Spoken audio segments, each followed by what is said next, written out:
Hey everybody, it's Lainey Lipsky with Parenting Parachute, and I am here in this awesome group, Parenting Your Challenging Kid Like a Pro, to start talking about some things that are going on for you as parents, most likely as you go through the milestones of every year. Hi Liz, how are you? Good to see you. And what happens to us as parents when we're parenting challenging kids and going through, the ups and downs of life with our challenging kids. Hi, Jen. Good to have you guys here. Feel free to ask a question if you've got one. But when we have challenging kids, we go through what I would call the regular steps of being a parent with more difficulty, right? Parenting is inherently a challenging thing to do. And even if you have, easy kids all around, all two of your kids, six of your kids, however many kids you have are all easy, there are just challenges that are a part of being a parent. Parenthood is inherently challenging. I grant you that. I grant everybody that. And what I will also say is that when you have challenging kids who don't just easily go along with the flow, kids who are strong-willed, kids who are short-tempered, kids who have blow-ups and meltdowns, kids who can be defiant, kids who are impulsive, kids who say and do things that are kind of out of bounds. And you're like, this is not like a typical, some of it falls into sort of typical kid behavior category, but some of it does not. That's when you know you have a challenging kid. And anybody, I'm not here to tell you whether or not you have a challenging kid. If you have a challenging kid, you know you have a challenging kid because you're at the party, you're at the play date, you're at the family event, and your kid is sort of the wild one, or people say he or she is a handful, or you can't really let your shoulders down and relax at those things because that chances are really high that if there's a skirmish or there's a squabble or there's a conflict of some sort or there's a problem, very likely your kid is going to be a part of it in one way or another, either instigating it or being a recipient of it, somehow being involved, right? And it makes typical things stressful. And like I said in the last session, it can make parenting as an experience more isolating for parents than it can be connecting for parents. And I think all of us have this idea, or at least I did, in being a parent, that it was going to be like, oh, I get to just join the huge community of parents and we're all going to get along and our kids are going to be friends and, they're going to grow up together and, all this all is going to be great. And the truth is that when you have a challenging kid, it doesn't always go like that. And you can end up feeling really, really isolated, and other parents won't understand why. They won't understand why you turn down dates sometimes, or you don't have the energy to do things that they have plenty of energy for. Well, if you have a kid who's not sleeping, for example, and all the other parents have their kids sleeping, however they got them sleeping through the night, maybe you tried those methods, maybe you weren't willing to. But if you're tired, you're not going to be saying yes to all the things that people are saying yes to. It's going to be a different game. No one's saying it's better or worse or whatever. It's just a different game, right? So anyway, I was here to talk about daylight savings and challenging kids. And the thing about daylight savings and challenging kids is that it absolutely relates to energy levels and it relates to sleep patterns. And for most challenging kids, not all of them, because there are certain types of challenging kids who actually sleep a lot, but for most challenging kids, sleep is going to be an issue. And these are the kids who are not easy sleepers. They weren't the kids who were flexible sleepers, the kids who would they'll sleep anytime, anywhere. Kids who you really had to stick to their nap schedules, right? And their bedtime schedules, because if you even got like a little bit outside of that sleepy window that they have, they would just blow right past it. Or sometimes with challenging kids, it's really hard to identify when they're having a sleep window. I remember reading a book when I was a first-time mom with my son, and they talked about your baby is going to look tired. They're going to have that sort of faraway gaze, and they're going to sort of like start to look sleepy. Never. My son, I would stare at him waiting for the mile away gaze, and he never had it. And the opposite was true for my son, which was when he got tired, he got more and more wired. And in our family, we just called it the tired wired. So he would be buzzing around, and I would say to people, I know you're not going to believe it, but he's actually really tired right now, right? That's a challenging situation to be like, and it makes you question yourself, like, wait, are they tired or are they not tired? Is it me? Am I forcing my kid to sleep? How come they can't, like, how come they're not actually sitting down and getting quiet or getting a little cranky when they're tired? Well, for the super active kid, it's not going to work like that for the most part. So when you bump up against something like daylight savings, which happens twice a year, and you're faced with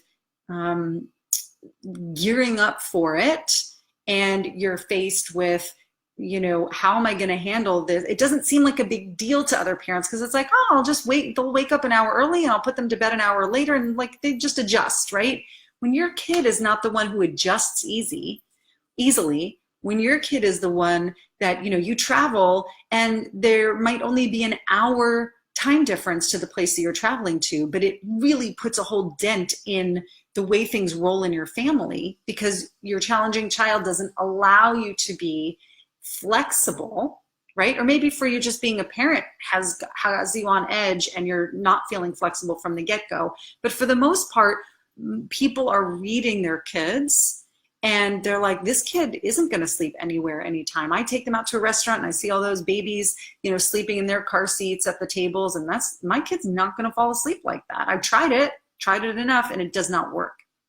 So when daylight savings rolls around, it can be really stressful for parents who have challenging kids because they're like, I know that this is going to put a dent in my system. I just got everything working. Maybe you're in a really good rhythm with your kid and sleep, and your child just started sleeping through the night or stopped having the wake ups that came back, after they started sleeping through the night. Or, you just got bedtime routine down and you just were feeling really good about it. And now, boom, here you are. So if you're feeling frustrated and stressed about it, I understand why.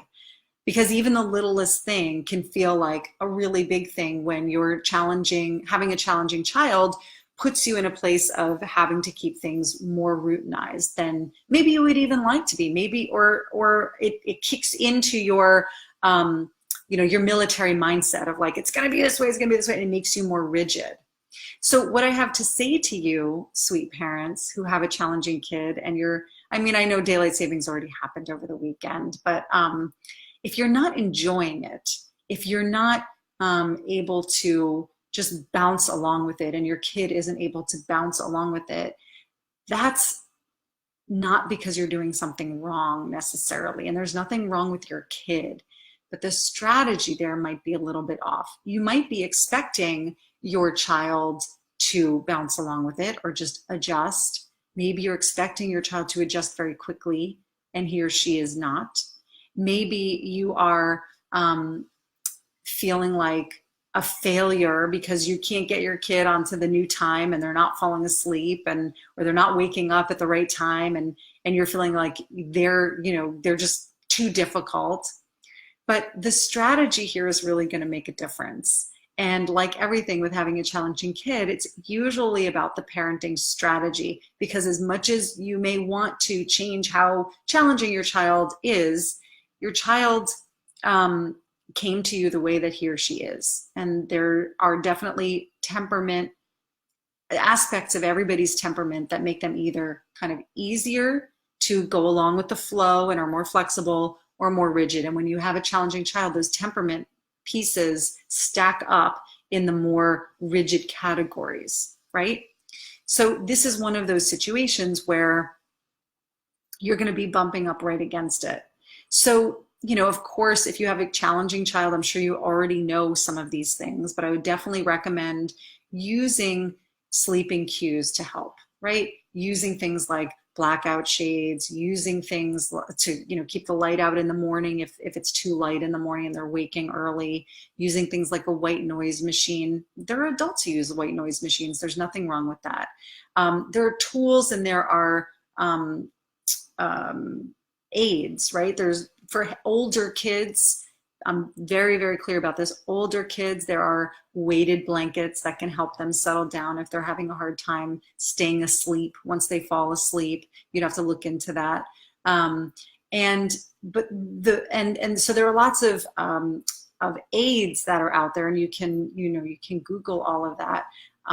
But really, the thing that I want you to know from this is that if your child is having difficulty adjusting even just to the hour, that a lot of it is going to be coming in with how a lot of how you handle it, whether it goes well or it doesn't go well, is going to be about how you're handling it internally, and the kind of things you're saying to yourself, and the kind of expectations you're having for your kids, and how stressed out are you getting about it, and how much of that stress are you bringing to the family table every night? How quickly are you trying to get through dinner, or how much are you, lagging yourself, and where's your self-care in all of this? So again, I just want to remind you that with a challenging kid, as much as I really know how difficult it can be, how isolating it can be, how much stress it can put on you as a person, on your marriage if you're in a marriage, on your day-to-day things, your day-to-day tasks, your day-to-day routines. I get it. I totally get it. And I want to tell you that it doesn't mean your kid is bad. It really doesn't. And how you move through it is going to be a lot more important than what you do. What you do is going to be important, but the how you do it is going to by far outweigh the what. So I'd love to help you out with that. If you are struggling with, making small adjustments, and every little adjustment with your kid, or every time you say no, your child is freaking out, and you're just sort of like, you've had it and daylight savings is here and you don't know what to do, and you're out of ideas for how to peacefully parent your challenging child, then I would love to talk with you, and I'd love for you to book a call with me. It's the only way we can talk. So I want you to go ahead, and I want to help you get to the bottom of this and to have a real system that you love, so that things like daylight savings don't tip your family over the edge. So things like Halloween don't throw you over a cliff. So you don't end up with a crying child, no matter what happens, it seems like, when all the other kids are having a good time or just kind of rolling along with it. If your kid is the one who is, the moods and emotions and the explosions have taken over your house, it doesn't have to be like that. It really doesn't. And again, I want to tell you that there's probably nothing wrong. Well, I'll just say not probably. There's nothing wrong with your child. It's going to be the parenting strategy that is going to make or break your household, as far as you guys being connected, you being calm, you being confident, and a competent parent, because it's a different game when you're parenting a challenging child. So I just wanted to give you those thoughts to chew on today. And if you do have a challenging child and you want help parenting them peacefully, parenting them with only positive methods, then please book a call with me. I'm here, my team is here, we're waiting for you to talk to you and to help you get on a path that you absolutely love. All right, have a great day, and I'll see you next time.